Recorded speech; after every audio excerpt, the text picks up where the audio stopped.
So this section is called Life is Rarely a Straight Line, sponsored by HSBC, where we go through all of the tough times on and off the field with the players and how they got through them. So Maddi, we'll start with you. Obviously you've been playing sports your whole life, so there's been lots of ups and downs, but probably most recently in the summer in Paris, you didn't come away with a medal where you probably would have liked to, and we read your article before as well, where you talked about sort of the mental aspect of sport and how there's difficulties there, and you worked with the team alongside that. So what are some of the areas that you've kind of struggled with in terms of on and off the field?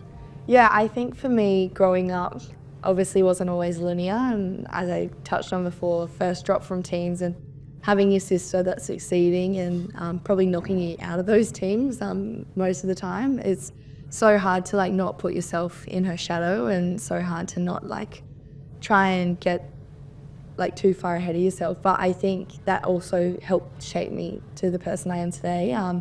But yeah, having a sports psych, you kind of realise stuff that you've built in from those tough times and from building that resilience you kind of still use to this day. And I think the biggest thing I struggle with is pressure and just dealing with my nerves, and just there'll be times where I go in Cape Town into Tika's room and bawl my eyes out the night before we play, and she even said to me, she was like, "You just broke a record last week, what are you crying about?" And it's like just more so the pressure for me to do well rather than the team to do well. And I kind of feel like there's a big weight on my shoulders to do well and try and help get the team to the victory. But yeah, no, just trying to break those habits and like building nerves and trying to use them, but kind of quieten them a little bit, because I struggle to eat game day morning, and that's just what they said is built up from when I used to not eat because I was nervous as a kid, and it's just kind of filtered through to now. Sometimes I won't even be nervous, just my body just reacts kind of like that. So just trying to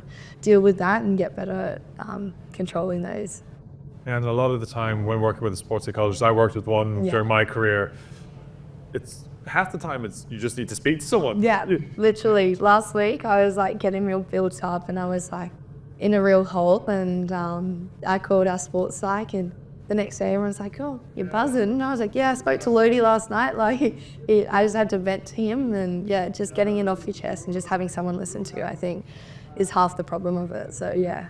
And in terms of coming from Paris, obviously you wanted to win a medal, but then you have that down, but then you come into this season, you're absolutely flying, 170 tries, you know, you're every time you touch the ball, it seems like you're scoring. So was there any key elements outside of even sports, talking with the sports psych, or was that really what you worked on the whole time? Yeah, kind of. Yeah, obviously disappointing loss in Paris, and I think when you know you have the team to do it, and it's probably overall what kind of let us down, the way we played and how we kind of adapted to situations. And we know that in LA we'll probably have roughly the same team because we were quite young, and we can learn from that, we can adapt from that, but it is kind of a kick in the guts and you kind of had to feel it. So I think just all riding that wave, we went through all those lows, and I think it also made us eager to train again and to come back in and put our best foot forward in Dubai and showcase like kind of what we can do if we play well. And we're obviously still a young team and we're still adapting and just trying to gain that experience. But yeah, no, definitely excited. A lot to build on, like who's a young squad, a lot to learn. And Ryan, you are new to the series as we talked about before, but has there been anything maybe trying to get into the team? You said that you had shoulder surgery before, but there's obviously been ups and downs as well in your career. And yeah, some tough ones. I mean, in all honesty, the last 4 or 5 months has been a complete whirlwind for me. I was coming to the end of my uni career, and it was at that turning point that I know a lot of people face of whether they try and pursue sport or they accept they've gone as far as they can and they look to start making a career. And I wasn't really sure where rugby was sitting for me at that time.